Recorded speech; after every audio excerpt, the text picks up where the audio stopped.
Back to our sessions. We appreciate all of you hanging in there and being here. We're going to talk about ethics and vocational service together. Ethics is a big term. In today's world of multimedia and hearing words all over, it used to be they said the word is not a thing, but words become things now.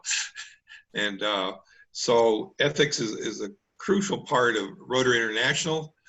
And you can imagine how you would talk about ethics to 100 different countries, a lot of different cultures. How do you put into words something about an ethic that would apply to all places? Because each cultural group, each country, and sometimes even areas or regions of states, what they call ethical is not what we would call ethical. So it's not a black and white term or here now, there tomorrow, or whatever term it is. It's going to be pretty vague, going to be in the gray area. And that's a tough part of ethics, because sometimes you can see both sides of a question. Ethics and legal, those are two different things. We would hope that legal would reflect good ethics, but it doesn't necessarily do that. You've heard many people say, well, it was legal anyway. It was something they did or whatever. So that's very important. If you look back in history, ethics, the golden rule shows up in just about every ancient society group that we have record of. The golden rule is there. That's a basic rule that a lot of ethics are based on. And it'd be simple if we could all just follow it. But sometimes we have to give some ideas and concrete ways to follow that rule. And so that's important. So first, I'm going to ask Jeff to break us into some groups. And you'll have to define some Rotary terms in your own words: ethics, classifications, vocational service, and social responsibility. We'll select a leader in each group when you get in there to say what you came up with. They can be very short definitions, not long ones. And they'll be monitored. You'll have a facilitator in each group to help you along. And I think we'll break out for about, let's try to do it in 10 minutes because we're trying to get back on a schedule. So you got it. Okay, yeah. so when you break into rooms, there'll be a place where you'll have to join the room that you're broken into. And here we go.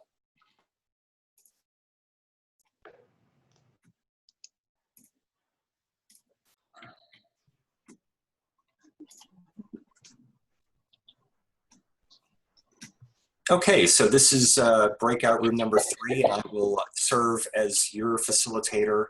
Tom is here, but Tom will float between the 3. So before we start, would someone be interested in serving as the person to report out when we reconvene? And I'm going to recommend that it be one of the actual participants. So Jessica or Patrick or George or Peg. Okay. I nominate Jessica. Well, thank you. Thank you. Are you okay with that? Yeah, I'm okay with that. Okay. So as Tom mentioned, we're going to go through these 4 terms. So if you've got your participant guide, we're looking at question number 1. And again, we want this to be an open discussion. How would you define ethics? So Jessica, if you want to, if you want to just jot down some key notes, if you're going to be reporting out, I can also bring up a document, but I want to make sure you've got access to it. Whatever's easier for you. Okay, so I can tell to you or I can write it.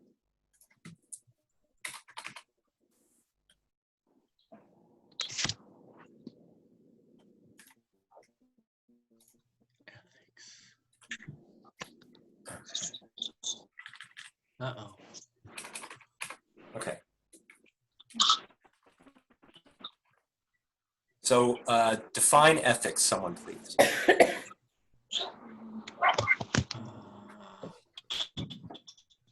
Doing the right thing. Nobody's Oh. looking. I like that one. Not think. Yeah, no matter what you think, whether you think the wrong thing, do the right Exactly. thing. Anything else for ethics? What else?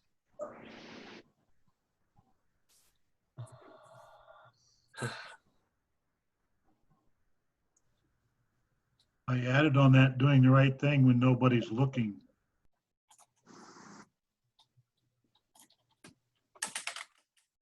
Good one. Excellent.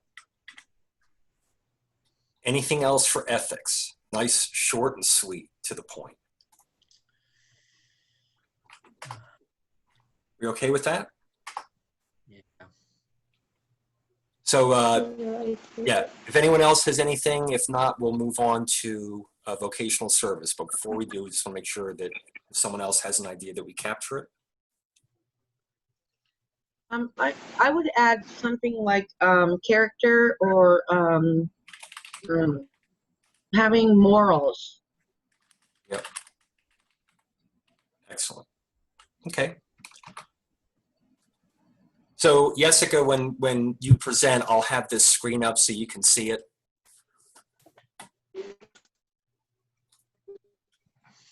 And just thinking Yeah, about sure. just thinking about the ethics, not even just doing the right thing, but standing up for the right thing. I don't know if that's different, or I don't know, just thinking about what's going on in our world today.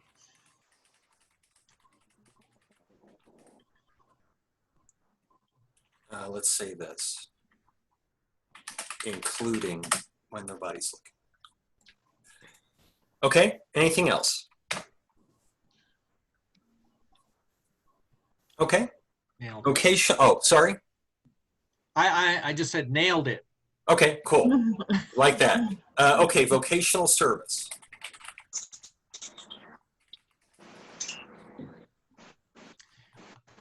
Kind of a question. Is this like helping young people choose a career? Is that what vocational service is? That I could think be it part could of be. I mean, I'm 67, so vocational service is never going to apply to me. Well, yeah, it does, because you could be a Rotarian out there sharing with young people what you did during your career. Or I don't know what you did, but like I was a forester and worked for the Forest Service. And so, you know, anything I do, getting kids outdoors or talking to kids about careers with the Forest Service or in natural resources management, or you know, I go to career fairs at the high school and do that. Right. Or I'm one of the sponsors of our local Interact Club, so I talk to the kids about what I've done. And So bullet number 2 supports bullet number 1. I would agree, and having Jessica and the Rotaractors join us today, I think is quite telling, because part of vocational service is helping younger people, like career fairs and those kind of things. A number of clubs will have activities like that to kind of promote what certain careers are and how you get into them, and mentorship and things like that. So, what else for vocational service? You know, I would add in that there's higher ethical standard for your occupation. That kind of is what you said. It ties it in with the ethics. Yep. But it's having a respect for other people's profession and occupation.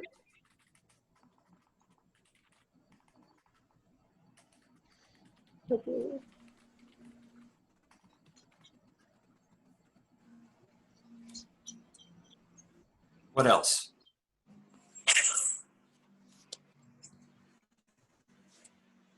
Does that capture it? Seems like there might be something else. It's broadly bringing our individual vocations to the club as well as to the community. So we're contributing from that vantage point. Right. Yep. So it's a combination of sharing information about our vocations and using them and leveraging them. And it also, if a club does a classification survey and say, boy, you know what, we really don't have an architect in our club and we've got some projects coming up, maybe it affects our recruitment strategies and say, boy, you know, we could really use an architect. So there's a little bit of vocational service in kind of understanding what the club already has within its membership and what could be helpful to bring in from the outside. Okay, we've got about 5 minutes left. Are we okay with vocational service? Yes. Okay. Classifications.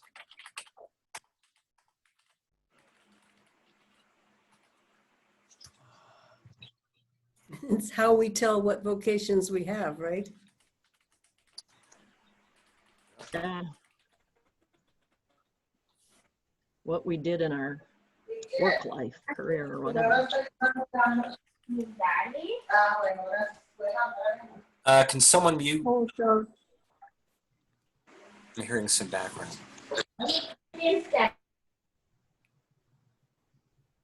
Okay. So how we tell what vocations we have. In our club, it's listed in the directory. Right. And Hold how on. to, Go ahead. and it can help us to try to diversify our club. Yes.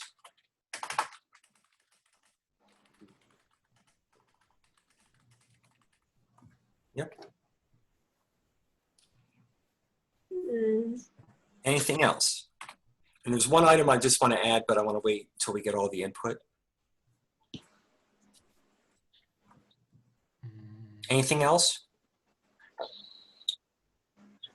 So classifications there used to be kind of like a quota. And they'd say, okay, you can't have 2 of the same type of classification because the idea was to diversify. Recently, Rotary has kind of been more flexible and said, you know, we don't want someone not to join because they share a classification with someone else. So it doesn't serve that role, but it's still used to kind of foster diversity and say, boy, we've got a lot of engineers, or we've got a lot of bankers. So it's more practical. It's not so much of a you can't like it used to be. Anything else about classifications? Okay. The next one, the last one, is social responsibility. What is that? Social responsibility. I think Peg nailed it, standing up for what is right.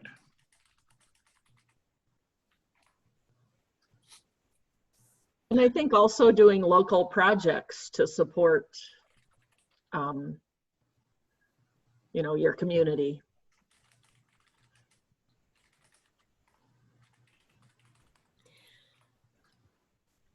And for me, it's almost something in the science of being. It's being responsible as a member of society for contributing. Giving back.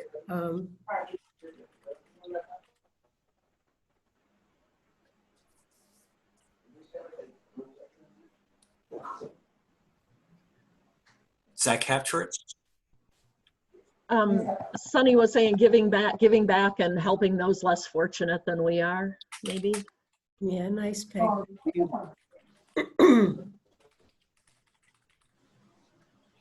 I wouldn't necessarily add it as a bullet, but when I think about social responsibility, it's greater than our practical service. So I may be doing work for a group, but if I'm thinking socially responsible, I'm thinking beyond even that one group I'm helping. I'm thinking about Albuquerque. I'm thinking about New Mexico. It allows me to think beyond our specific service that we're doing to more of that greater good. Okay, let's take about another minute, okay, Jeff? And we'll Yep. go out. You got it. Jessica, so if you're going to report out, I'll just have this document up and you can just tell me to scroll if need be. Is that okay? Yeah, it's all right. Thank you. I have a question. Yes. The number 2 for vocational service is something about mentorship. Yes. Definitely. Like I put 3 exclamation points on it. That was great. Jeff, is there any way to get it all on one page for Jessica? Excuse me? I'm I just was wondering to Jeff if it was possible to put it all on one page so that you could report out without, Yeah, we got it. yeah. Okay, I'm going to go ahead and close the rooms. Okay. So thank you. I'm going to stop sharing. See you in the big group. Yeah. Close the rooms. Leave breakout.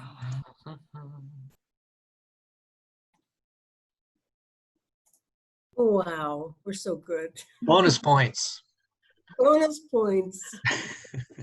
You pay us double. The for those of you who've not been through the Institute before, there's a session later on, not today, where we do a coat of arms exercise. And you've got to do that in small groups. And that was the first time that we used breakout rooms when we did the online class, because you really can't do that any other way. So. Cool. Okay, we're back. All right, Tom. Okay, is Jesse's back? Are we missing one group? We might be. There are only 15 of us. I don't see Jesse's. There we go. They're More people coming up. Yeah. Well, you did give us 59 seconds. Boy, talking about dangling participles. That I viewed them. It looked like good input. I'd like for each group now to give their answers to all those. And don't worry if you duplicate someone, because it's going to show some light thinking for sure. Mhm. So room number Perfect. 1. Group number Well, I 1. think that was us. That's Arturo. Well, thanks everybody. We had Bruce, Catherine, Don, and myself, Don Reed.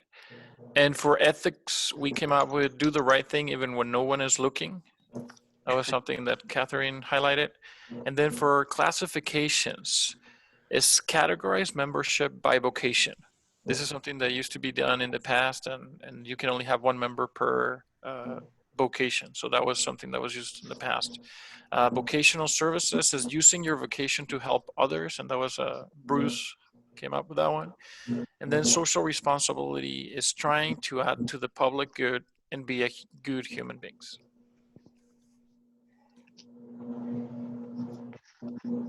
And I'll add the classifications are still in use.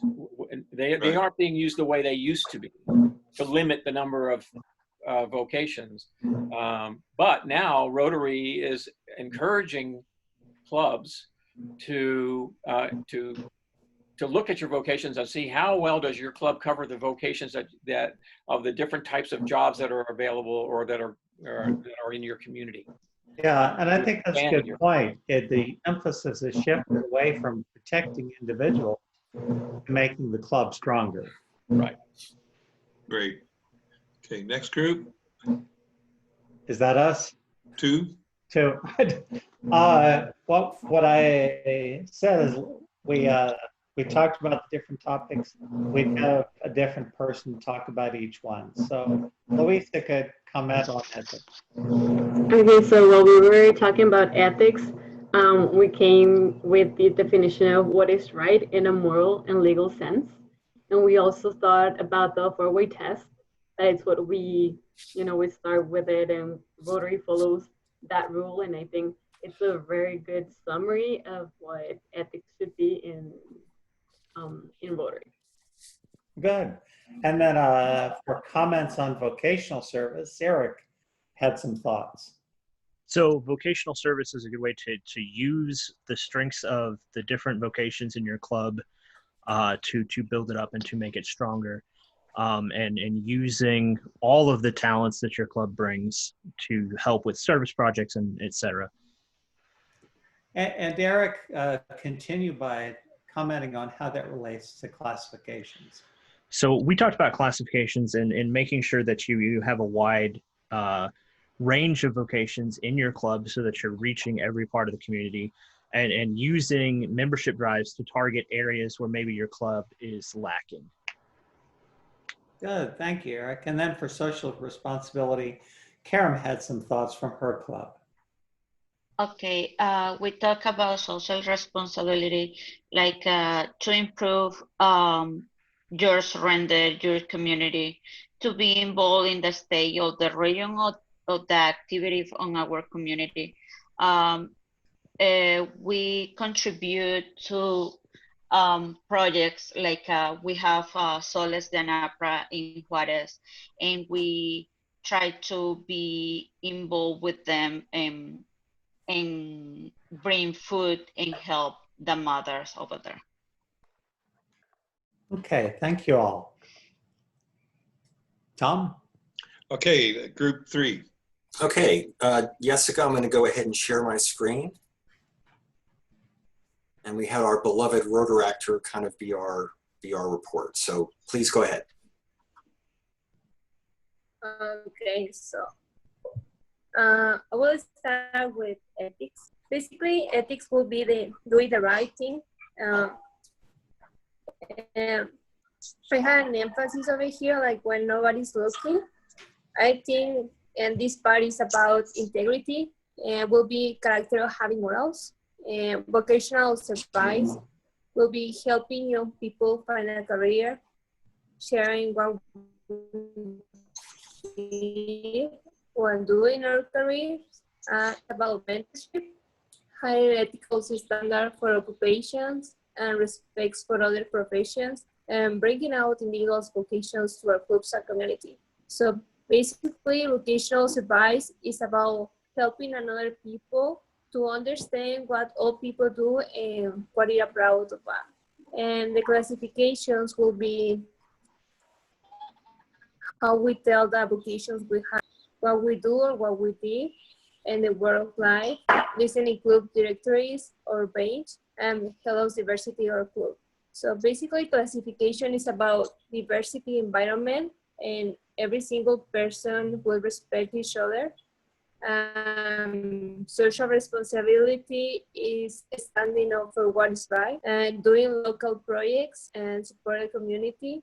And the signs of being irresponsible, a member of society.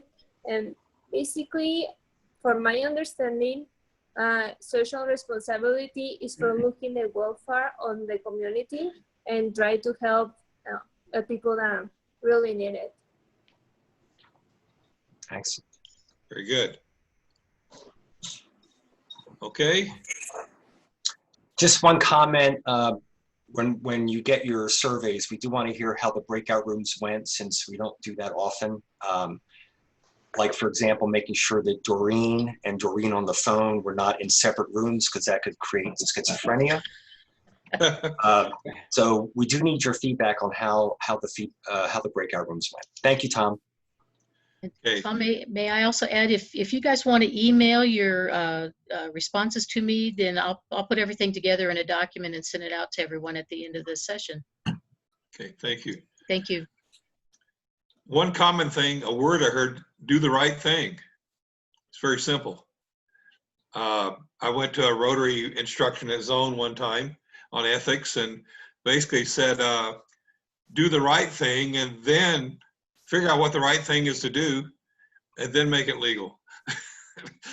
Talk to an attorney to make it legal, to do the right thing. And you cannot avoid legalities in ethics. They're part of it, but let's figure out the right things.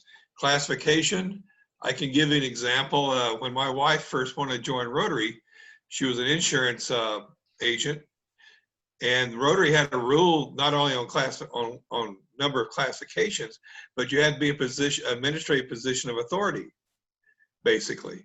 And she didn't supervise anybody, and she was turned down. But she showed them. We started our own business right after that, and then she got in our club.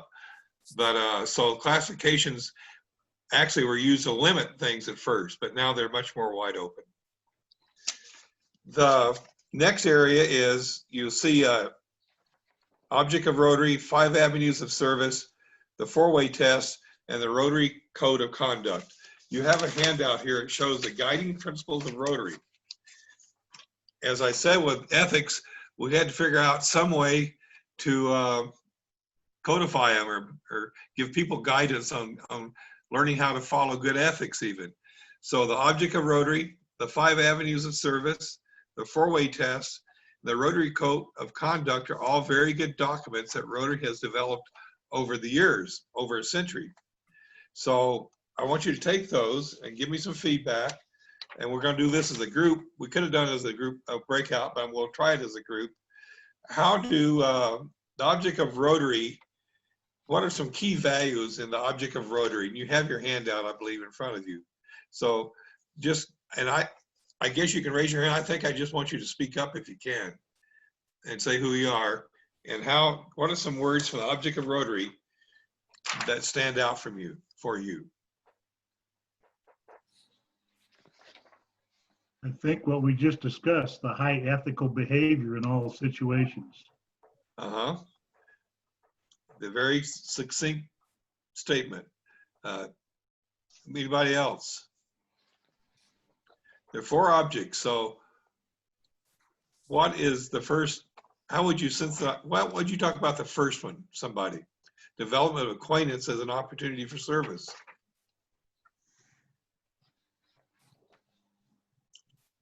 Before you talked about networking. I'm not sure what that means.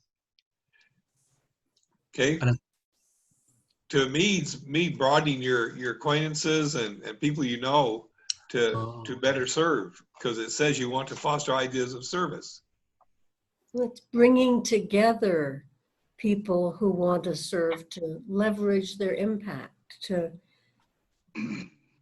be part of a larger whole. Yeah, and developing your acquaintances gives you more contacts, more insight into others that have like interests. Patrick, Want to do the same kind of service. Good. I'm going to go on to the 4-way test now. We all know that one by heart, I guess. When I was governor, I wrote it in ink on my hand because I was always asked to do it. But how do the 4-way test? What is your interpretation of the 4-way test?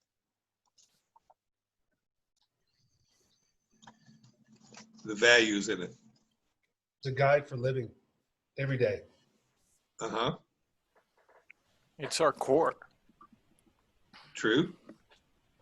We do use it to start most meetings or end most meetings. I think it goes back to do the right thing. If you ask those questions, if you're, you know, that tells you right there a lot about what you're doing, if there's any question. Kind of an ethical guide. What'd you say? I'm sorry, kind of a ethical guide. Okay. I've had a couple of people tell me over the years that is it fair to all concerned and will it be beneficial mean the same thing? Does it to you?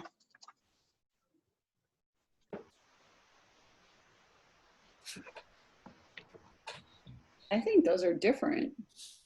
And being beneficial and being fair, I see those as 2 very different things. Okay. And sometimes you want to be fair to all concerned, you have to balance it. Will it be beneficial as well? Mm-hmm. It's very, very difficult at times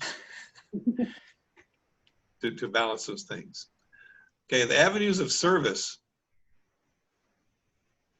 We've talked, Tom Walker talked about the avenues of service in great detail, but do you see these? Do we need more avenues of service? Are these okay? I think they're sufficient. Sufficient. Okay. I thought it was really exciting when Rotary added the youth service as one of the 5 or made it the 5th Avenue, and yet having Louisa and Jessica join us, and Peg involved in Interact for so many years, Ryla for you guys. So it's just really cool to have that broader scope. It's so important. The youth was what I knew as a child in Deming activities.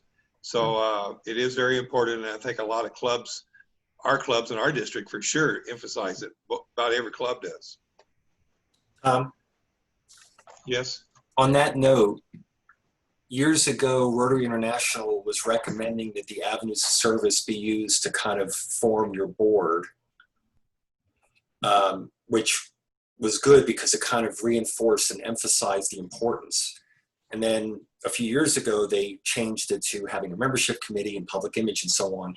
And I feel like sometimes you don't put enough attention on the avenues of service like we used to, because there's not like an official place for them to reside unless the club decides to do that. That's true. I've recommended some clubs that are larger they have their board, but then appoint a chairman of each area there and have them develop their own committees, basically to get to broad involvement and get future leaders in the club. May I just jump in for a second? Yes. I know that many of you already know this, but Rotaract is now officially a part of Rotary. The Rotaractors are Rotarians, and I think there's a room now for a much bigger role for youth in our district, and I'm going to be promoting that. I just wanted to throw it out there. Okay. Rotary Code of Conduct. Ooh. Our conduct. So a lot of Rotarians have never seen this, actually. So it's good for you to have it. Act with integrity and high ethical standards in my personal and professional life. What do you feel about that one? Does that belong there? Absolutely. Excuse me? Absolutely. Oh yeah, Okay. supports the ethics. Absolutely. Earlier. Deal It's a shame that fairly more with Rotarians, others. Excuse me? it's a shame that more Rotarians don't see that because it's on the inside of the Rotary magazine every month. That's true. The Rotary magazine is chock full of information. Good, Patrick. Deal fairly with others and treat them with their occupations with respect. That comes under our vocational considerations in Rotary. Doreen? Oh, I thought you said. I'm sorry, can you repeat the question?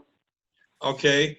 We're just talking about how these relate to values and Rotary, the different things Rotary has made as documents. The Rotary conduct says deal fairly with others and treat them and their occupations with respect. Do you feel this is a good keystone or a good thing for Rotary? Oh, absolutely. Yes. Yes, yes. I can give an example. Have you ever watched Dirty Jobs on TV? Oh, yeah. Yeah. There are a lot of vocations we need to respect. And sometimes we forget vocations are not always just what we think of generally. And so the vocational side of Rotary is huge. Right. I'm going to go on because we need to finish up. The next section of this is vocational service ideas. And so the first one is advancing high ethical standards in the workplace. How can you do that in your, you don't have to use what they use, but tell me some ideas how you would do that in your club.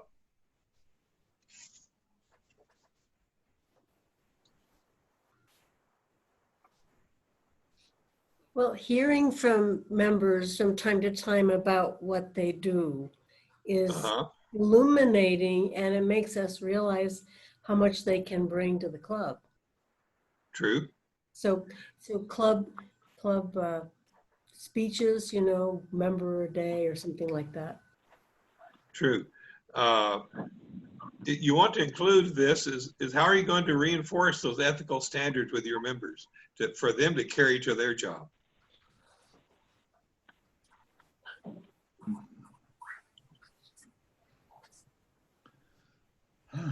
Any idea? Don, you're saying something, but you're muted. Huh? Don was saying something, but he was muted, so we didn't hear. Don? Sorry. I have a dog in the room.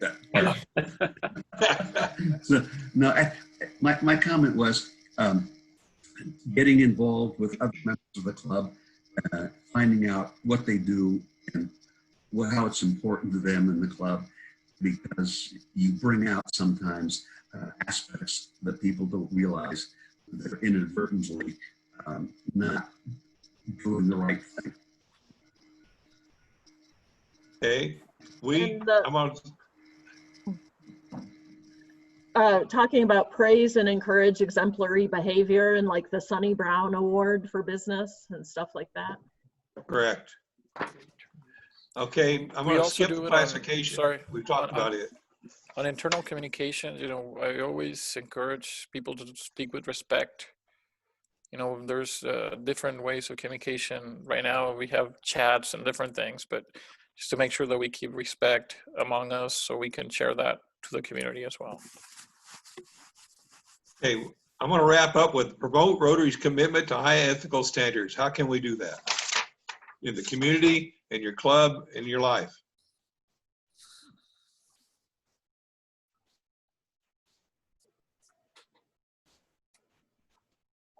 Write the 4-way test on your hand in ink. I've done that.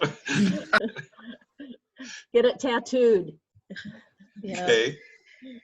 Having it be part of the conversation on a regular basis, you know, actually raising the questions, talking about the questions, not being afraid to question something that might not fit as the right thing for you. I think all of that's very key to having our club stay full of integrity. Okay. I use it with my grandkids, so especially when they're squabbling with each other or, you know, not sharing. And so it is a good reminder for me. But those of you who've also participated in the Andy and Elmer's Apple Dumpling Gang, then when we share it with third graders, what a huge way that is to share with third graders then the 4-way test. And teachers and principals and other teachers all hear about this as well. So actually that just gives me goosebumps just thinking about that. And I think all of us sometimes when we've talked about someone, you're talking to someone about doing the right thing, you realize it's probably not what you did originally either. So it's a good reminder ourselves too. Oh, darn. Do as I say. Right. So, well, I want to thank all of you for participating. I really believe in Rotary Leadership Institute. It has 2 more sections, units today, but we'll also have 2 different sections of this institute. It's worth your time, I think. It helps you look at your life a little bit, what you do in Rotary. And remember, Rotary is a tool for you. It's not your life. It's a tool to make your life better. Thank you.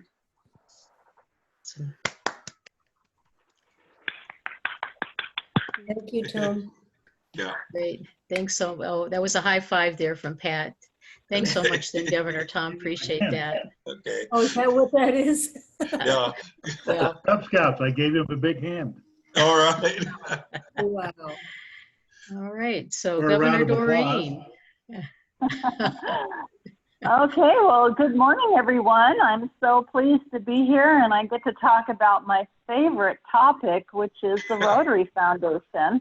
I'm going to go ahead and set my timer to 40 minutes to leave some time at the end for questions or wrap up. And I just want to start by asking each of you to share, and you can just jump in, with some of the roles that you've held in your club or the district that involve the Rotary Foundation.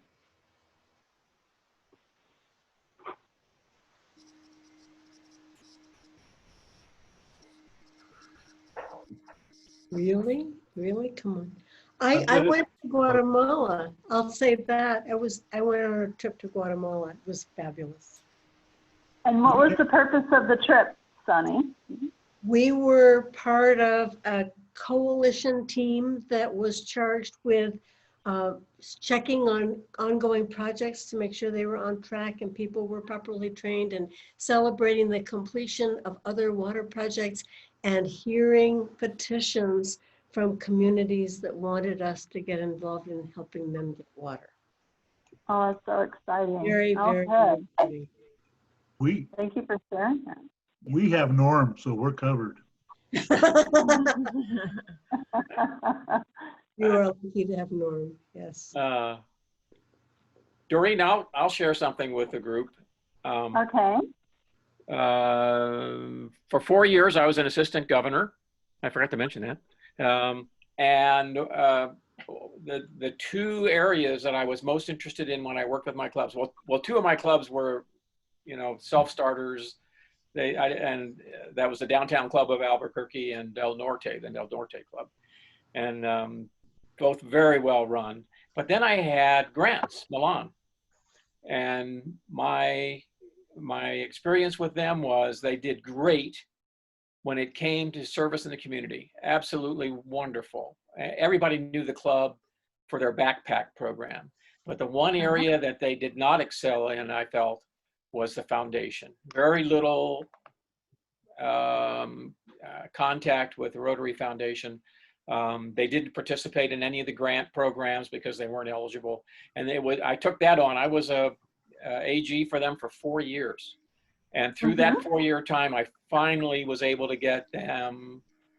They're still not at the point where they're eligible. They, for grant. But at least now they give to the outgoing president, they'll give them a Paul Harris Fellow.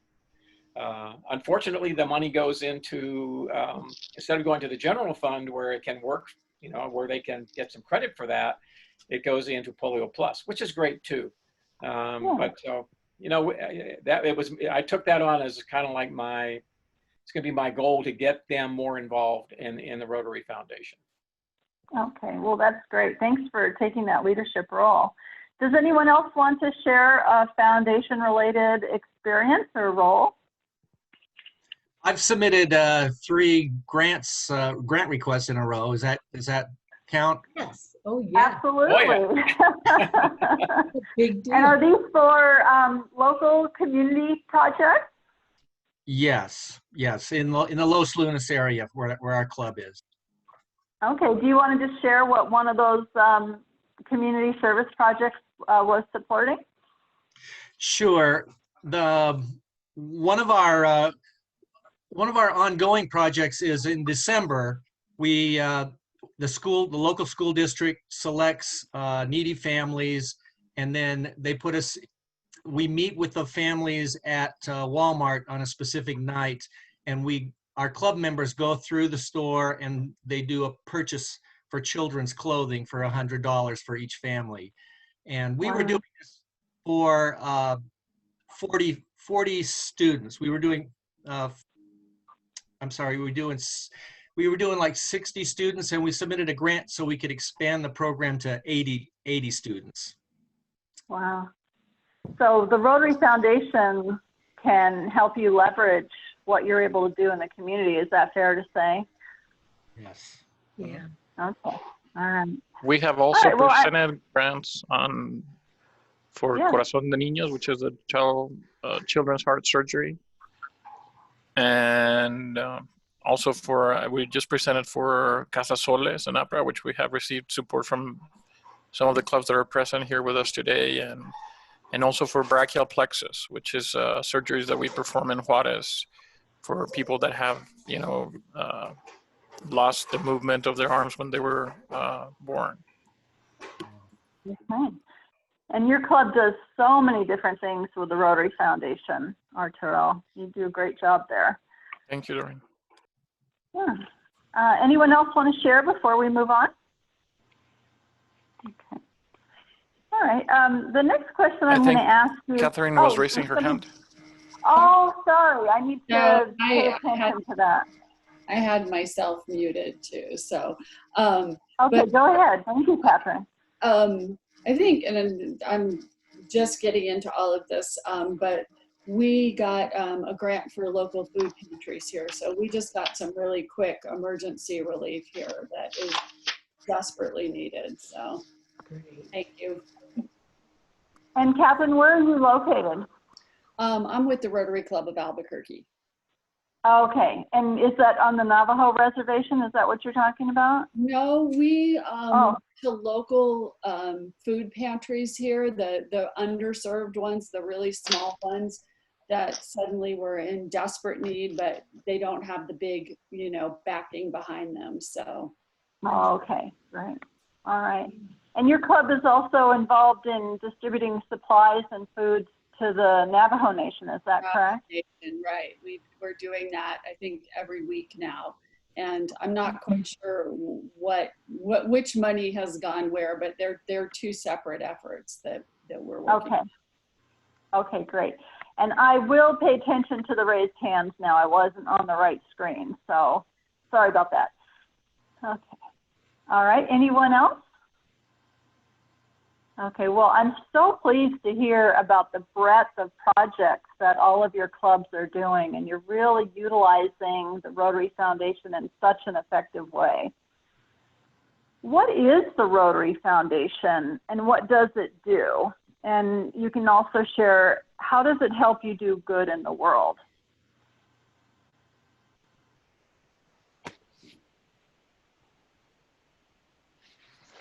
Well, it has a multiplying effect.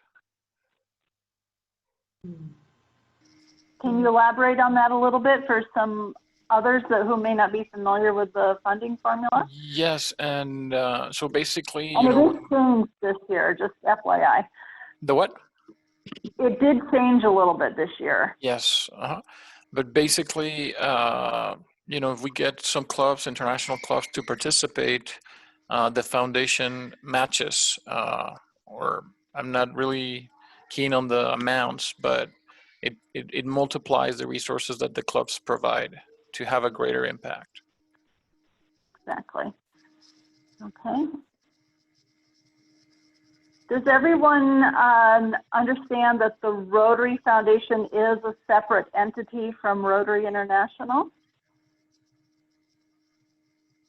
I see some nods. Okay, all right. We know now, Okay. right? Because you just said so. Okay, and then I'll just mention very quickly before we jump to the next topic, the thing that has changed with the funding formula is that the Rotary Foundation World Fund no longer matches the cash contributions that are a part of your funding formula. So your cash contributions may be matched at the district level. And I'm trying to be general in this because, every district determines its own funding formula in that regard. And then the Rotary Foundation will match what the district kicks in, but they don't match the cash anymore. And they used to match it at 50%. So that will change your funding formula a little bit when you're planning. And when you do part 2, you'll get into more of the grant model. We don't cover it as much in this session. So you can look forward to that in part 2. Any questions before I move on to the next section? Okay. All right, so I think we have covered how the Rotary Foundation can be involved in the projects that we carry out in our clubs and districts, because you all had so many great examples to share. But does anyone have any questions on when or when not the Rotary Foundation can help support some of your club projects or international club projects? Hello. So it's like the first time that I actually get exposed to what the Rotary Foundation is. So like, do you apply for it, or like, I still don't understand, like fully understand how like it works. I don't know if you can dip in a little bit in it. Okay. So does somebody other than myself want to jump in and explain how a Rotaract or a Rotary Club can apply for funds?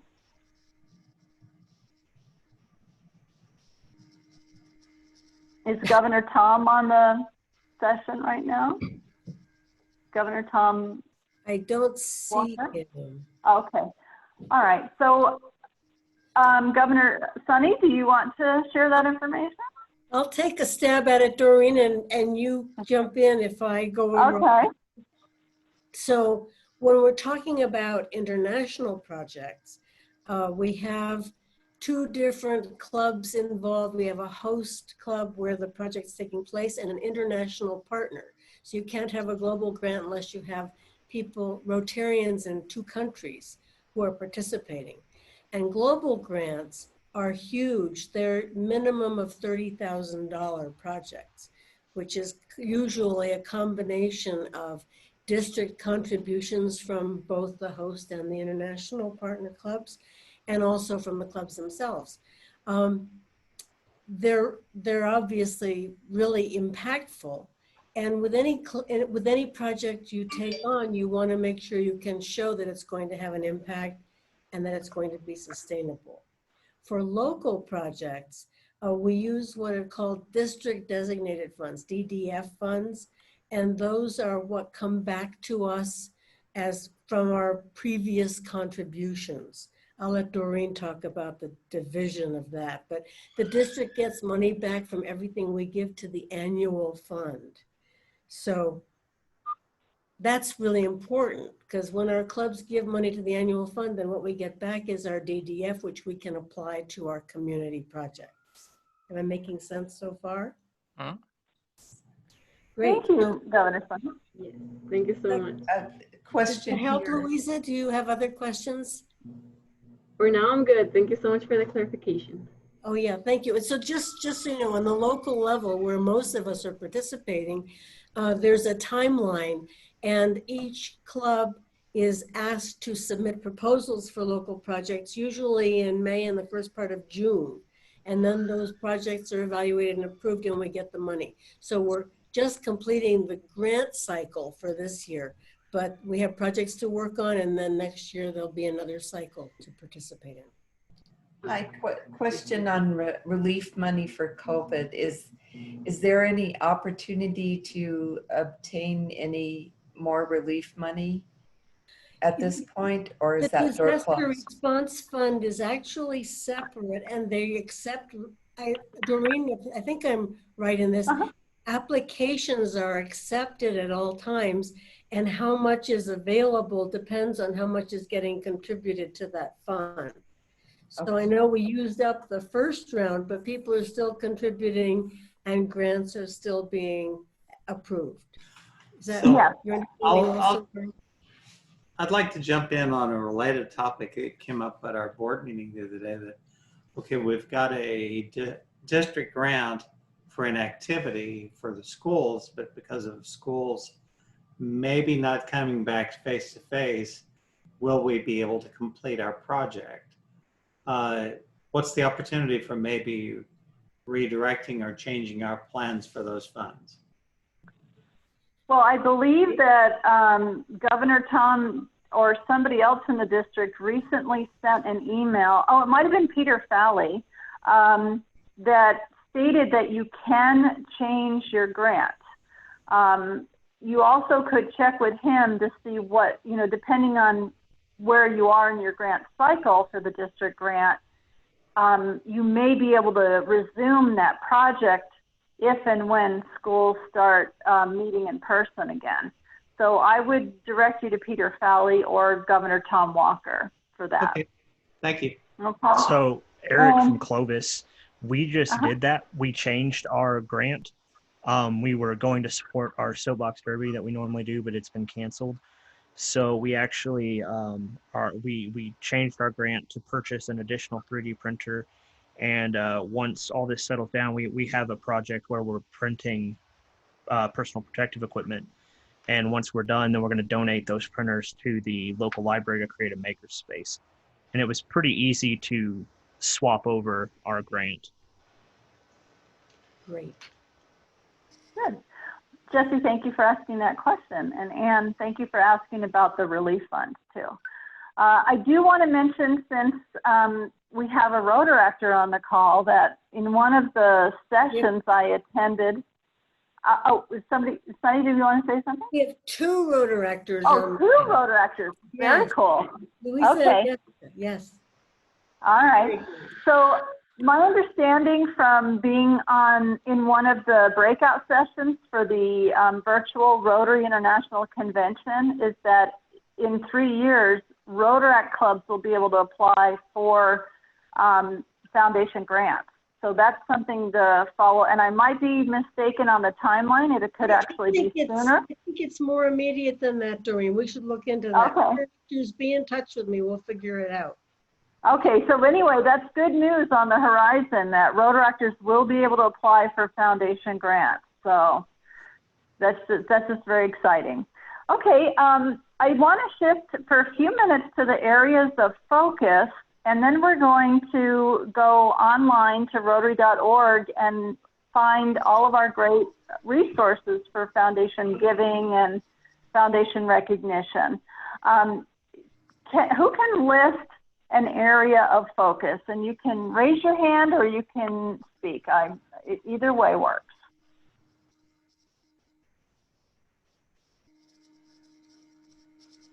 Water project. There you go. Okay, so water and sanitation, that's one of them. Anybody know another area of focus? Well, we used to do bridges to prosperity. Did that come under economic and community development? I believe it does. That was something that Norm was involved in. Right. Okay, so that's 2. There are 5 others. There's, yep. Environment, That's the newest one. child and maternal health. Yeah. Peace and conflict prevention resolution. Exactly. Education. And I think we have 2 more. Okay, basic education. And there's one more. Did you mention the economic one? I think we did. We mentioned economic and community development. Did we say disease prevention and treatment? We didn't. That's Yes, you are the winner. Ding, ding. Who said that? Who said that? Ding, ding, ding, ding. But I That cheated was to Peg, do right? it. All right. Now, Oh, that's not ethical. okay. Well, good job, Peg. What role, how do these areas of focus come into play? What is their purpose?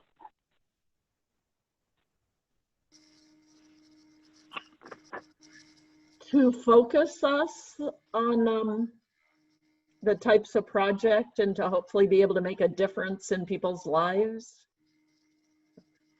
Mm-hmm. Yes, anybody else want to weigh in on that?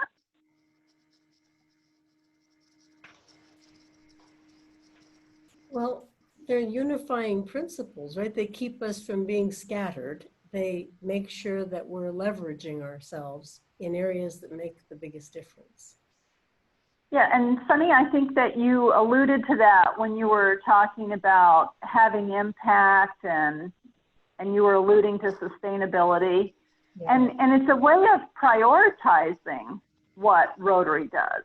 Is, yeah. You know, we can't be scattered and be all things to all people. And so the Rotary Foundation requires that a global grant falls into one of those areas of focus. They can fall into more than one, but it has to fall into at least one of those areas of focus in order to receive funding from the Rotary Foundation. Does anybody have any questions on that? I think it's remarkable to note that just about anything Rotarians want to do is going to fall in at least one of those areas of focus. They are areas where we can make a big difference. That's exactly right. And when Future Vision was developed years ago, I think it probably started around 2008, and the areas of focus were introduced, there were a lot of concerns expressed that people wouldn't be able to get funding for their projects. But as Governor Sunny says, you can pretty much find a way to put your project into an area of focus. And that's what Bridges to Prosperity did. They found, that's why I mentioned the economic development, because that's exactly what those bridges do for those communities. Right. Okay, are there any other questions about the areas of focus before we move on? Or comments? Doreen? Yes. You mentioned the Alamogordo group, the Bridges they had to rewrite their grant several times. So don't be discouraged if Rotary doesn't accept you. You can rewrite it and keep looking at the way to present it that meets those areas of focus and meets the Rotary needs. So don't just, the Rotary's not trying to turn you down on purpose. They're trying to get you to meet certain guidelines, and they'll help you too. Right, and when you first do a grant, they'll assign an officer to you that will actually help you do that, will walk you through it, because their goal is to help you be successful, not to put roadblocks in your way. So. Hi, question for Patrick on the Bridges to Prosperity project. Is it now a global grant again? Well, you'll have to ask Norm that because it's kind of run into some bureaucratic difficulty in the upper levels. Okay. Last I heard, it wasn't. Nope. Okay. To be determined. That was the politically correct answer. Yeah, I was almost afraid to ask, but you did a really good job in responding. Okay, well, I just want to leave everybody with the thought that we have district resources to help you navigate through those. And then at the Rotary Foundation, you have additional resources. And Governor Tom Walker is probably your best resource for navigating, at least at the district level. And then the Rotary Foundation should be able to assist you. But now I'm going to ask Jeff to take us on a tour of Rotary.org and where you can find some resources for the Rotary Foundation. So now that we're meeting virtually in most cases and we're not in a physical room, you know, having our fellowship in person, we're doing a lot more things online. And Rotary Foundation in general is shifting many of its activities to the online environment for efficiency. And efficiency is important because if the Rotary Foundation administers your giving and the funding and for your projects in a more efficient way, that means more money is going to go directly to projects. So one of the things that I wanted to mention is how you can donate to the Rotary Foundation online. And you don't have to even sign in to My Rotary. Now, in this case, Jeff is signed in to My Rotary because we need to access some resources during this session that are only available to Rotarians. But if you don't have a My Rotary login, and I hope everybody does after attending RLI, but about 50% or more of our district Rotarians do not have a My Rotary login. So we need to change that and encourage people to get those. But you can just go to rotary.org/contribute, and it will take you right here to where you can donate. And we're going to demonstrate, I'm going to have Jeff help me demonstrate how you can do this. Now you can see that you can donate to the annual fund. And Jeff, if you click on Learn More there, that will tell you what the annual fund does. So the annual fund is kind of like Rotary's checking account. It takes care of today's needs. Funds are invested for 3 years before they're made available to global grants and to district designated funds. But that's what Rotary takes care of today's needs with. And then if you click on areas of focus over there up at the top, you can see that you can also designate to an area of focus. Now, protecting the environment isn't on there yet, but I'm sure it will be soon. So we just have the 6 areas of focus. Now, if you scroll up a little bit, Jeff, you'll see a disclaimer there that says these do not generate district designated funds. So without getting into the weeds on this, what I will say is that I don't necessarily encourage people to donate in this manner to a restricted area of focus, because those funds don't come back to the district and they don't come back to your club ultimately in the form of a district grant. These funds have to go directly to projects that involve one of these areas of focus. When this was introduced, initially the strategy was to attract donors outside of Rotary that might be interested in one of these areas of focus. So while you can donate directly to an area of focus, the downside to that is we don't get that money back at the district level, and it's the district designated funds that support our local community service projects in the form of district grants. Does anybody have any questions on that? Doreen, I do. You said that the initial design was to get possible donations from vendors to these areas. Has that been successful? That I don't know. I think primarily the donors to the Rotary Foundation are Rotarians. However, it really shouldn't be that way.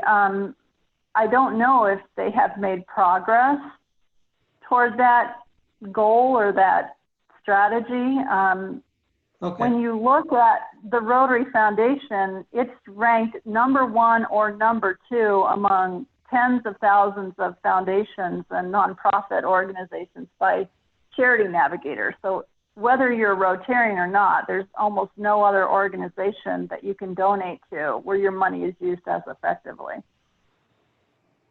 Jesse, Okay. Yeah. I suspect that we do have a number of non-Rotarian donors, and I'm imagining that a lot of them are focusing on polio at the moment. But we can check on that. That's an interesting question. Focusing on polio rather than COVID? No, rather than the areas of focus. Okay. No, I think COVID is front and center right now, and you'll notice it's on the homepage for Rotary.org. Thank you. Okay. Okay, and then I'm going to move quickly on this so we have time to cover some other areas, but just very briefly, Jeff, click on endowment. Now, again, we don't encourage people to donate directly to the endowment fund. The endowment fund is kind of like a savings account. It takes care of Rotary's needs in the future. So only the earnings from the endowment fund come back, and typically people fund the endowment by a bequest. So it could be in your will, or it could be from cash value life insurance policies, things like this. I call it the Can't Take It With You Fund. And then click on Global Grants, if you would, Jeff. So you can also make a donation to an approved global grant, and you do have to have the grant number, and it's very important that you enter the grant number accurately, or your funds will go to another grant, and it's difficult sometimes to get that unwound. Okay, so click back to featured causes, Jeff, if you would. Okay. You can see that you can donate to Polio Fund, Annual Fund, or the Disaster Response Fund. I don't know that people would donate directly to the World Fund. Again, this won't come back to the district. Are there any questions? Oh, one other thing I wanted to mention is if you scroll down a little bit, you can see you can make a donation. Oh, scroll up a little bit, Jeff. I would like to make this donation in honor or in memory of someone. So if somebody passes away that was important to you or had a position in Rotary that you wanted to honor, that's an opportunity there. And then if you scroll down a little bit more, you can make this a recurring donation. So we talk a lot about Rotary Direct, and people are often asking me for forms for Rotary Direct, and those forms exist. I'm going to show you where to find them. But if you want to donate on a recurring basis from either your checking account or on a credit card, It's as simple as clicking on recurring donation. So this is how you can also sign up for Rotary Direct and have, you know, $10 a month or $25 a quarter taken from your checking or put against your credit card. And that makes being a sustaining member very easy. Or if you're a Paul Harris Society member, you could have $85 a month or $250 a quarter, however you want to do it, set up on that recurring donation. Any questions about contributing to the Rotary Foundation online?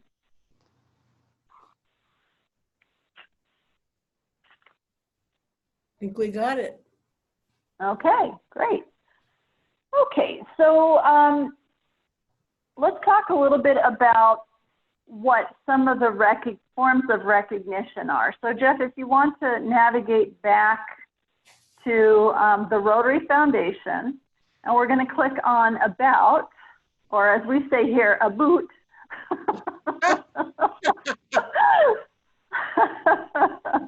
I caught myself almost saying progress a couple of times. All right. Okay, so this is really fantastic. All of the resources you need are available from this one page in Rotary. And I just want to, we'll just sort of scroll slowly so that you can see everything that's here. So you can also click here to donate, but we're going to scroll past that. There are some great examples of different projects here that you can read the case studies on. We can scroll down and see how your grant funds are spent, and we'll scroll down a little more. This is pretty important because for 13 years in a row, the Rotary Foundation has received the highest possible ranking from Charity Navigator, and most of the funds you donate, 92%, go directly to projects. And we're going to scroll down a little bit. Foundation history is very interesting. The structure is interesting. We're going to scroll past that. Okay, so here I want to, on every Rotarian every year, there are some great resources. So the first thing we're going to click on is Every Rotarian Every Year brochure.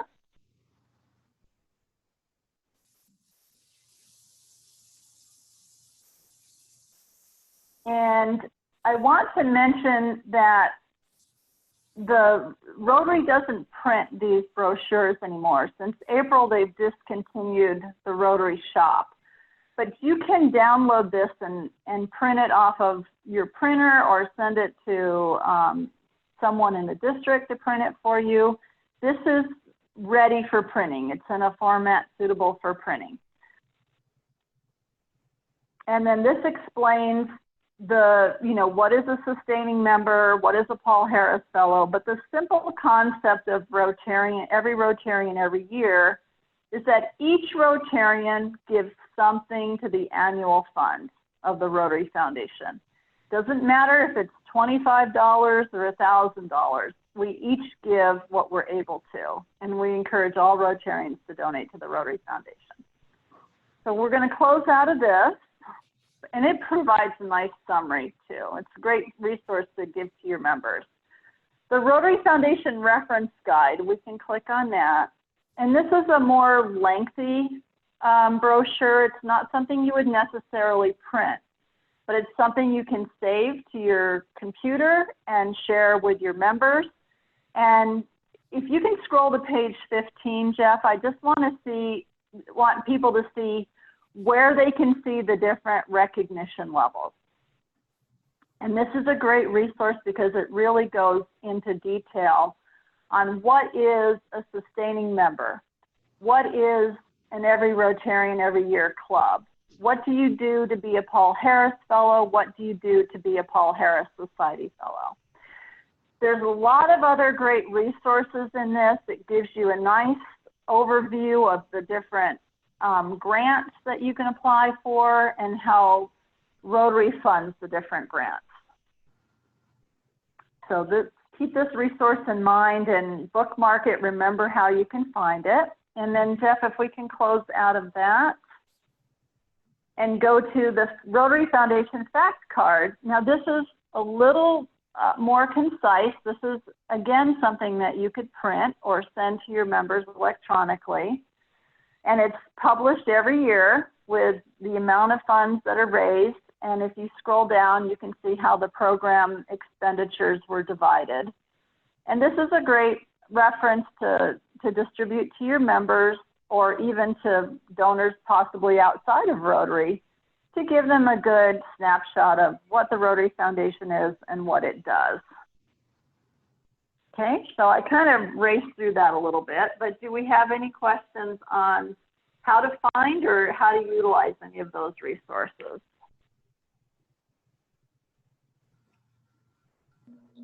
I have a little question. So to create an account, can anyone create an account or yes? All right. Do you mean a My Rotary account? Yes. Okay. Now, Sunny, I'm going to ask you this question because I think that Rotaractors can create a My Rotary account. Do you know if that's true at this time? Absolutely, that is true. Actually, my understanding is you do not have to be a Rotarian at all to have a My Rotary account, but I can check on it. In any event, I know Rotaractors can. Okay. And then Jeff, do you want to just go out to the screen to show, actually before we do that, I don't want to leave this. I want to show people how to find, okay, so are we still signed into My Rotary? Okay. Let's go ahead and show her how to sign into My Rotary, and then I want to show people how to check their giving history before we wrap up.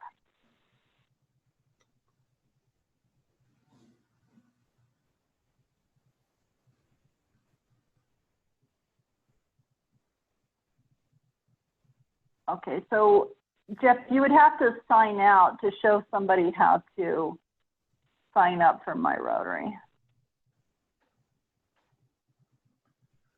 Okay, register for an account. That's where you do it. Okay.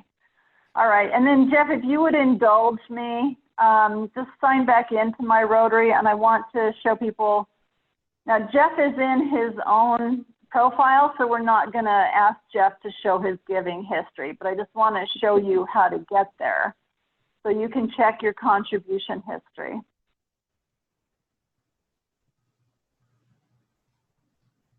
Anyone can create an account and sign in. Did you see that? Great. I saw that. Thank you so much, Governor Sonny, for pointing that out. Okay, Doreen, so on foundation. I Go have ahead. a quick question, and I should know this, but Sure. for the Paul Harris Society, is there a minimum contribution, or you have to make a certain contribution per year to become a member of the society? When you become a member of the Paul Harris Society, you make a commitment to donate $1,000 each year, and I believe it's $1,000 US, and it can go to any combination of the annual fund, the Polio Plus fund. It can go to a global grant. So a lot of members that are Paul Harris Society members fulfill their annual commitment by contributing to an approved grant. So you have all of those options. Now, it's still voluntary. So there are people that are Paul Harris Society members who don't necessarily fulfill that commitment every year. And the Rotary Police do not come and knock on your door. So it is strictly on the honor system, but that is the commitment for being in the Paul Harris Society. Yes. I believe that on the pledge form, it says something like, I commit to contribute $1,000 a year as I am able. So there is permission to miss a year or fall short during a year when things come up. Thank you. Exactly. Yeah. Yeah. And so I was trying to communicate that in a humorous way. Maybe I missed the mark. No, I didn't mean to tread on your toes. Yeah. So, you know, with Rotary, no one is ever put in a position where you make a commitment that, you know, you're not able to fulfill. We all have times where we can't always, you know, do it. So, okay. So we just have a few minutes left. when you're in the Rotary Foundation part of the site, if you have a leadership role in your club or the district, you can see other reports. But if you don't, you will always be able to see your donor history report. And you can click on View Report, and it will show you, and you don't have to, Jeff, but that's where you would go to see your own individual donor history and to see how you're progressing through different levels of Paul Harris Fellow or any of the other forms of recognition. And does anybody have any questions or additional comments that you'd like to make? I think we're coming right up on our time right now. Doreen, this is Ann. Everything you've shown us today, you enter through the Rotary Foundation? No, through Rotary.org. Rotary.org. And at the top, and at the top of the page is Rotary Foundation. It's over to the top right on the menu bar at Rotary.org. Okay. Okay. All right. Well, I want to thank. Oh yes, jump in. If you are in a position to have access as a foundation chair in your club to everybody else's donations, keep it on your mind that that's confidential information. You don't just publish it in the club. That's for your information and soliciting donations and whatever. Yeah. So you can share it with other, like from time to time, I share those reports with other board members. Correct. Because they also have access to those reports. True. Doreen? Oh, yes. I was just going to say, would you say something briefly about foundation recognition points? Okay. That can really get complicated, but the simple way I like to express it is that it's the Rotary Foundation's frequent flyer program. So when you donate $100, you earn 100 foundation recognition points. And once you accumulate, say 1,000 foundation recognition points, you can transfer those to another individual and make them a Paul Harris Fellow. Thank you. That's a simple explanation. Doreen, I have a quick question. Yes. Regarding the new opportunity that Rotaracs have to apply for grants, do they need to match with another Rotarac, or will it be with a club, or how will that proceed, just for them to have that clarity of how they can apply for grants? I will say that this is all very new and it'll probably change before it's finalized. So the answer I have right now is that I don't know. If there's anyone on this session that has more information on how that will look for Rotaract clubs, please jump in.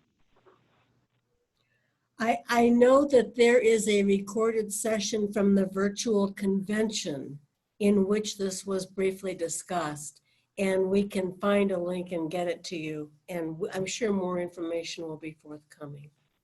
Thank you. Okay. All right. Well, I want to thank everyone for the excellent level of participation that we had, everyone sharing their experiences and knowledge. It's been a real pleasure to have this opportunity to talk to you about the Rotary Foundation. Thank you, Doreen. Thank you. Wonderful.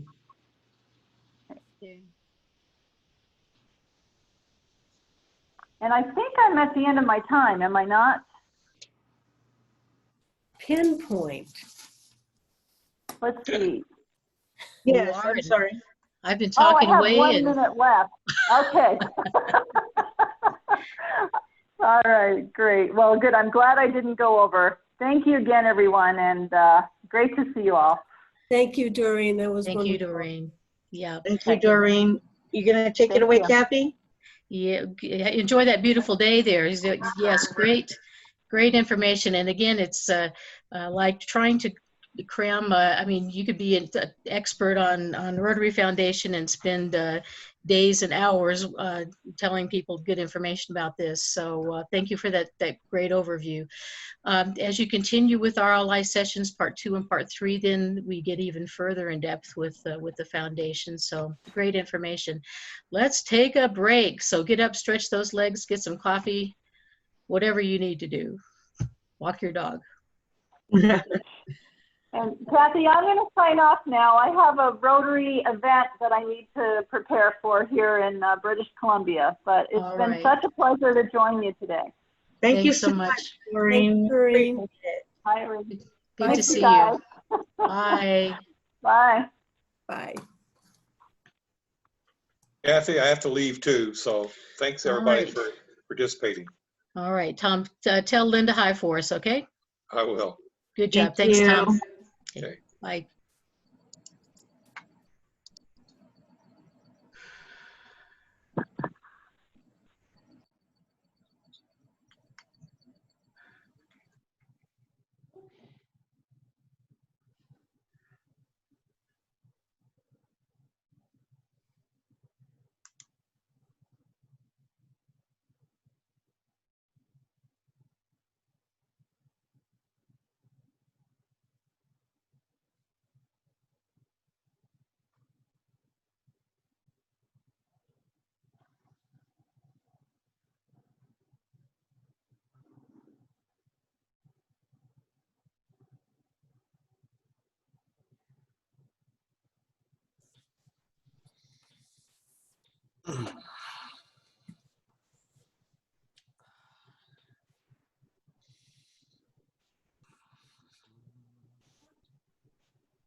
How are you doing, Bruce?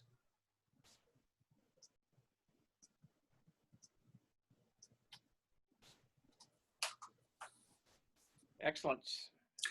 So co-hosting works. Oh, good. And co-hosting allows the It co-host allowed, to travel like back and forth between classrooms? right. So when we did it before, I was the only one that could roam between the different rooms as the host of the meeting. But you can assign a co-host ahead of time, and I think you can only do one. And that co-host has the same privileges to roam between rooms. Oh. So when we do the coat of arms exercise, for example, whoever is facilitating that can be the co-host if they're not the host.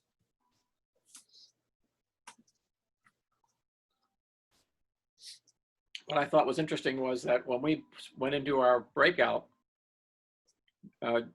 Doreen was supposed to join us, but only her phone thing showed up. She might not have joined on both. Maybe it was confusing because she was logged in twice. That could be, yeah. But we never heard from her, so she must have stepped away. Could be. I think she wasn't planning on being at the. Yeah. But that worked out great. Yeah, ultimately, it makes sense for everyone to go into a room rather than have a few people not be in a room because then they're not doing anything. Even the other facilitators. Oh yeah, I agree. Yeah. I just came back into the conversation and I was wondering about that. Can you force everybody to go into the breakout rooms, or they all have? You can sit. So I could have had, let's say, Tom Walker not be assigned to any room. So he would have been like in limbo in the main room while the rest of us were in breakout rooms. Oh, really? Yeah. So you can force it, but you don't have to force it. You can select people, and you can say, I want this person doesn't need to be in a breakout room, so I'm not going to assign him to one. I actually was trying to mull this over and wondering if maybe a breakout room would be a way to separate one person off in a short session where you could check out their audio while the rest of the group doesn't hear your investigation. It's possible. You know, now they have Zoom added what they call waiting rooms. Right. And that's another place. If you say, you know, you set up the waiting room and say, you know, while you're in the waiting room, please go ahead and test your audio. So that's another way to do it if you're using waiting rooms. I meant to ask. At least when I tried waiting room, in the waiting room, you don't have the video and other activities. No, but you can test your. I think you can test your audio while you're in the waiting room. Okay. Yeah, I think the waiting room was part of the answer to the fact that they got hacked. Yeah. So we use at the National Training Center, we use Zoom part of the time, but for actually instructing online, which I'm getting ready to do in August, we use WebEx. And that's why I got confused there on the hands, because in WebEx, the hands show up on the participants thing and not in the boxes, not in the video. So I got to get used to the differences between the two. Yeah. Well, and as the host, I can see if someone raises their hand by looking at the participant list, but I don't know if others would. I couldn't. Yeah, I kept looking to see if anybody, and that's why I kept asking. Yeah.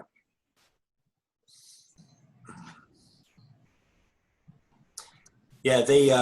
So because I work at the hospital, my hospital Zoom account is HIPAA compliant because it has to be. Right. And, I'm sorry? I said right. Yeah. So the HIPAA compliant account, you have to use the waiting room. You can't record anything. It won't allow you to record. And you can't share files through a chat because they're trying to minimize the likelihood of sharing HIPAA data. Right. Oh, I wondered about that because if you don't get your pro license, which allows you to use everything for as long as you want for, I don't know, what's the number of people? Is there a limit to how many we can have? Well, 100 is what you get with the regular paid account. Then you can get more than that, but 100 is right. Okay, but for the unpaid account, for the free account, it's what, 20, 25? I think it's still 100 people. You just get kicked out after 40 minutes. 40 minutes. That's just the time. Yeah. And it seems like for the free account, you have to use the what do you call that room? The waiting room? The waiting room. Could be. Yeah, but we don't use the waiting room, do we? I disable it when I log in. So it's default enabled. And then when I log in early, if I know who everyone is, I'll disable it because it's not necessary.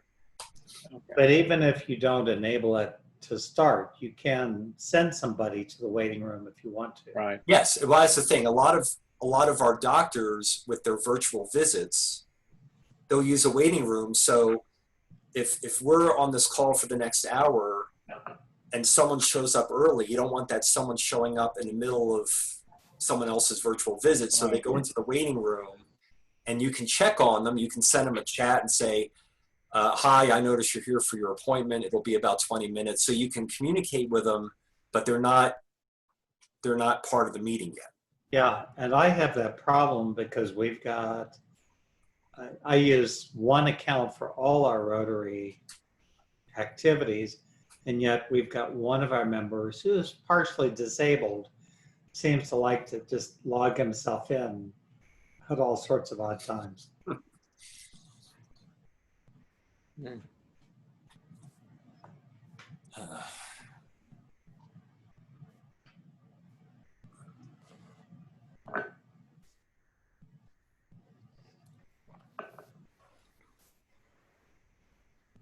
So Sunny, you were able to join us for the entire time? Yes, well, they screwed up the registrations for Scry. Oh. So I think that John Drewson was the only one who had successfully registered, and he gave his registration to Bob, so because Bob needed to be there. You know, we're hosting Summer Scry next July during Bob's year, so it's important for him to be a part. Scry, South Central Rotary Youth Exchange. Oh, okay. So isn't it interesting? They had registration issues with Scry, and then we had registration issues with the Be a Vibrant Club zone workshop. So yeah, it's just easy to run into problems, you know? It is, and actually I do think that for some of these webinar things, there is a capacity issue. You know, more people register than can actually be accommodated. Yeah. So I told, Michelle's going to fill me in. I'll be fine. I'm really glad to be a part of this. I think it's going really well. Nice to meet some presidents-elect. So if you didn't know, RI things went pretty well by Zoom. I'm sorry, Jesse? The RI convention session. Oh, that was fabulous, wasn't it? Yeah. It's the first time ever that I've attended a Rotary International Convention and didn't get bumped out of breakout sessions I wanted to participate in. Yeah. That was really, really good. I wonder if they got the number of participants online that they were expecting. I wonder. I never saw more than 20,000, something like that. They might have been counting the people who see the recorded sessions also. Oh, okay. You know, because we really can reach lots and lots of people with this. and if you didn't know, Zoom, for the most part, we use what are called Zoom meetings, which is what this is. You can also get Zoom webinar, which allows for a lot more people, but it's not intended for a meeting, it's intended for a webinar, and you can have a lot more people than what you can have with the meeting function. And then it's a separate account, so you pay extra for the webinar features. Right. Yeah, and but probably not the extra people, viewers, right? Yeah. They're not participants, they're viewers. Correct, they're just watching. Oh, okay. And I think that's basically what Rotary International Conference was. It was a webinar format. Yeah. because you only saw the presenters. Right. Yeah, and they may have some of the features like chat or other things where you can ask share a questions. message, but you can't do the audio stuff. Right. Yeah. Kathy and Renee, when we get to 11:40, do you want me to just start? I think you can. Jeff, do you think we can maybe do the breakout sessions for mine if time permits for those that last service project discussion? I'm sorry, what was the question? Do you think if time permits during my service projects, can we break into 3 rooms for that again? Sure.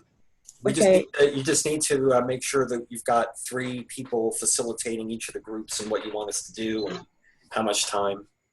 Any volunteers? No.